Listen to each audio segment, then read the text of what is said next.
पनुआकिल में एक धुर पारां 2 ॼणनि खे क़तल करण बाद अगवा कयल 2 औरतूं ऐं निंगरी बाज़ियाब। पुलिस राजूनीअ ज़रिए अगवा कयल औरतुनि ऐं बाड़ीअ खे बाज़ियाब करायो। धुरनि में छिकताण बरक़रार। गुज़िरियल ॾींहुं हमले में मारिजी वियल 2 ॼणनि मुर्तज़ा ऐं ज़फ़र जी जनाज़े नमाज़ बाद सख़्त पहिरे में तदफ़ीन। वधीक रतो छांट जे ख़दशे बावजूद पुलिस ख़ामोश तमाशाई बणियल। गुज़िरियल ॾींहुं महर बिरादरीअ जी हिक धुर हमलो करे कल्होड़ा बिरादरी जे 2 ॼणनि खे क़तल ऐं 2 औरतुनि समेत 3 ॼणनि खे अगवा कयो हो। पंजाब जे मुख़्तलिफ़ शहरनि में राति खां वक़्फ़े सां बरसात जारी। लाहौर में तेज़ बरसात शहर खे बिजली फराहम कंदड़ 70 खां वधीक फीडर ट्रिप थी विया। गुलशन रावी में 170 मिलीमीटर, नश्तर टाउन में 121 ऐं जोहर टाउन में 110 मिलीमीटर बरसात रिकॉर्ड। मौसमियात खाते अॼु खां मुल्क जे मुख़्तलिफ़ इलाइक़नि में तेज़ बरसातुनि जी अॻकथी करे छॾी।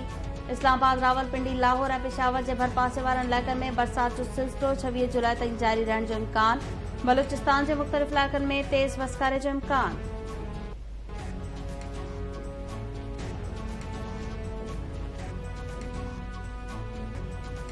सिंध जे मुख़्तलिफ़ शहरनि में बरसात, मौसम खुशगवार थी वई।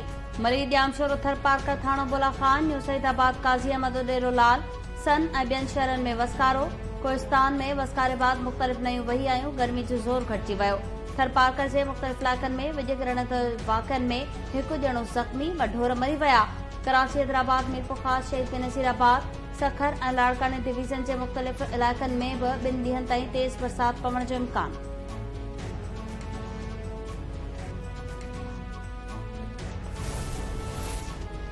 हुकूमत रात जी ऊंधाई में अवाम ते बिजली किराए छॾी। बिजली जो फी यूनिट 7 रुपया 50 पैसा मुहांगो करे छॾियो। वफ़ाक़ी काबीना सर्कुलेशन सबरी ज़रिए बिजली अघनि में वाध जी मंज़ूरी ॾेई छॾी।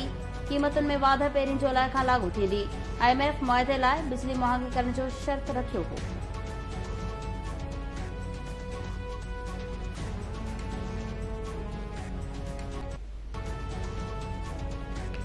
तोशाखाना केस में इस्लामाबाद जी मक़ामी अदालत पारां तहरीक इंसाफ़ चेयरमैन खे हाज़िरी यकीनी बनाइण जी हिदायत। अॼोकी पेशीअ खां छूट वारी दरख़्वास्त मंज़ूर। जज हुमायूं दिलावर रिमार्क्स ॾींदे चयो आहे त केस जे फाइल में हाज़िरी खां छूट खां सवाइ कुझु बि नाहे। अॼु बि साॻी सूरत-हाल आहे। PTI वारा रोज़ानो केस जी ॿुधणीअ जी मुख़ालफ़त कनि था।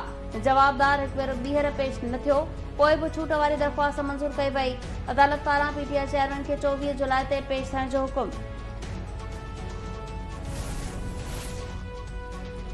लाहौर जी अदालत मनी लॉन्ड्रिंग केस में अॻूणे वफ़ाक़ी वज़ीर मोनिस इलाही खे इश्तिहारी करार ॾेई छॾियो।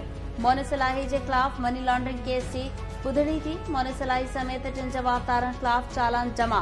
अदालत ट्रेवल हिस्ट्री ऐं बैंक अकाउंट्स जा तफ़सील घुरी वरिता। ॿुधणी मुलतवी।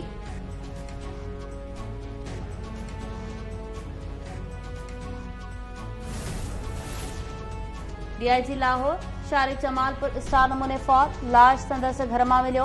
पुलिस DIG शारिक जमाल जो लाश अस्पताल खणी ईंदड़ औरत ऐं मर्द खे हिरासत में वठी छॾियो। पुलिस चयो आहे त DIG शारिक जमाल जो लाश DH वारे घर मां मिलियो हो। शारिक जमाल घर में अकेलो रहंदो हो।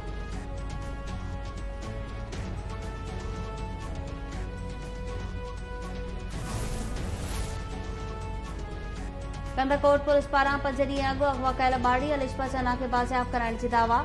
SSP कंदकोट कश्मीर मूजिब ॻुझे इतला ते कचे में पुलिस कार्रवाई कई त ॾोहारी बाड़ी अलिशा खे छॾे फरार थी विया। इलाइक़े में सर्च ऑपरेशन बि जारी।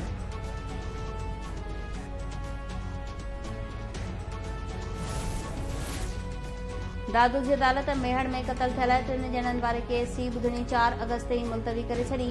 ॿुधणी दौरान फरियादी उमेर बाब चांडियो, MPA सरदार चांडियो ऐं ॿिया अदालत में पेश थिया। अदालत हिक शाहिद जे पेश न थियण ते ॿुधणी मुलतवी करे छॾी। उमेर बाब चांडियो चयो त इंसाफ़ में देर नाइंसाफ़ी आहे।